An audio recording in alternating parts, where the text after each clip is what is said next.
रामायण की एक कहानी जहां एक नायक ने छिपकर वार किया। सवाल ये है कि ऐसा क्यों हुआ। आज हम किष्किंधा कांड के इसी विवादास्पद प्रसंग में उतरेंगे और न्याय के पहलुओं को समझने की कोशिश करेंगे।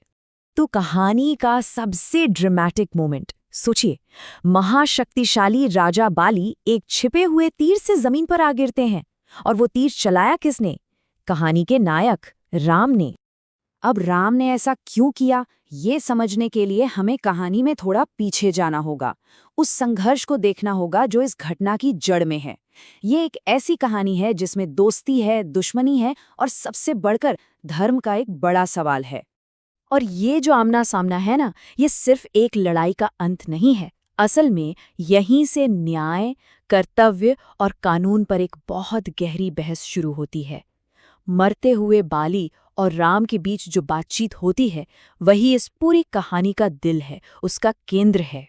तो कहानी की शुरुआत होती है दो बहुत ही शक्तिशाली भाइयों से। एक तरफ है किष्किंधा के राजा बाली और दूसरी तरफ है उनके छोटे भाई सुग्रीव।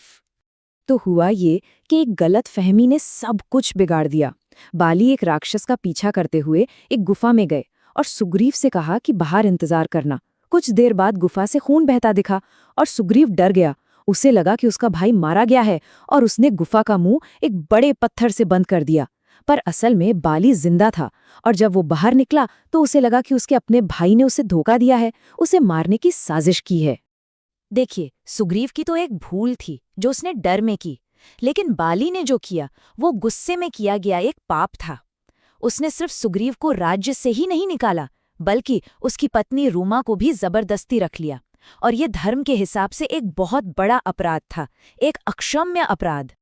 और ठीक यहीं कहानी में एक तीसरे बहुत ही महत्वपूर्ण किरदार की एंट्री होती है, राम, जो खुद अपनी पत्नी सीता को ढूंढ रहे हैं। ऋष्यमुख पर्वत पर दो निर्वासित लोग मिलते हैं, एक राजकुमार जिसे वनवास मिला है और एक राजा जिसे उसी के भाई ने निकाल दिया है। दोनों की पत्नियां उनसे दूर हैं और दोनों को एक दूसरे में एक मजबूत साथी की जरूरत दिखती है। और बस यहीं पर एक मजबूत गठबंधन बनता है, एक पैक्ट, एक वचन। राम वचन देते हैं कि वो बाली को हराकर सुग्रीव को उसका सम्मान और राज्य वापस दिलाएंगे, और बदले में सुग्रीव अपनी पूरी वानर सेना के साथ सीता की खोज में मदद करने का वादा करते हैं। अब दोनों की जीत एक दूसरे से जुड़ चुकी थी। जब पहली लड़ाई हुई तो राम के लिए मुश्किल हो गई। दोनों भाई बिल्कुल एक जैसे दिखते थे, वो निशाना नहीं लगा पाए। तो फिर अगली बार एक तरकीब निकाली गई। सुग्रीव के गले में एक माला डाल दी गई ताकि पहचान हो सके। अब निशाना साफ था और राम एक पेड़ के पीछे से सही मौके का इंतजार कर रहे थे। तो चलिए अब वापस उसी सीन पर चलते हैं। मरता हुआ राजा बाली और उसका वो सवाल जो उसने राम से पूछा। सच कहूं तो यही इस कहानी का सबसे अहम हिस्सा है। अपने आखिरी पलों में बाली बस एक जवाब चाहता है। उसकी नज़र में ये हमला कायरता से भरा था, अपमानजनक था। वो सीधे राम से पूछता है, मैंने तुम्हारा क्या बिगाड़ा था? मुझे छिपकर क्यों मारा? और राम का जो जवाब है वो एक बहुत ही गहरे कॉन्सेप्ट पर आधारित है, अधर्म। यानी ऐसा कोई भी काम जो अन्यायपूर्ण हो, जो नैतिक नियमों के खिलाफ हो।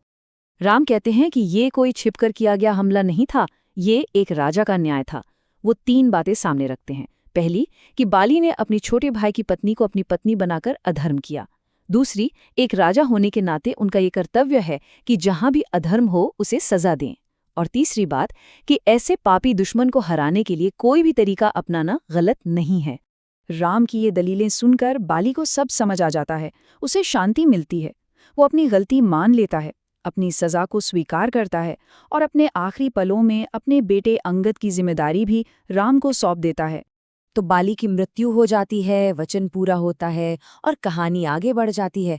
लेकिन कुछ सवाल हैं जो हमेशा के लिए वहीं रह जाते हैं।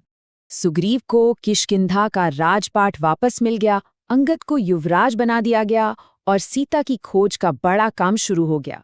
सब कुछ ठीक हो गया, पर वो जो नैतिक सवाल थे वो अभी भी हवा में तैर रहे थे। और यहीं से वो बहस शुरू होती है जो सदियों से चली आ रही है। क्या राम का ये कदम धर्म की स्थापना के लिए था, बाली को उसके पाप की सजा देने के लिए, या फिर ये एक ऐसी रणनीति थी जो एक योद्धा के नियमों के खिलाफ जाती है? क्या ये सच में न्याय था या फिर एक ताकतवर दोस्त बनाने के लिए उठाया गया एक राजनीतिक कदम? बाली की ये कहानी हमें एक बहुत ही पुराने और मुश्किल सवाल के सामने लाकर खड़ा कर देती है। क्या बड़ा लक्ष्य हासिल करने के लिए अपनाए गए साधन हमेशा सही होते हैं? ये सवाल है कर्तव्य का, न्याय का और उन मुश्किल फैसलों का जो बड़े नेताओं को लेने पड़ते हैं। एक ऐसा सवाल जो जितना प्रासंगिक सदियों पहले था, उतना ही आज भी है।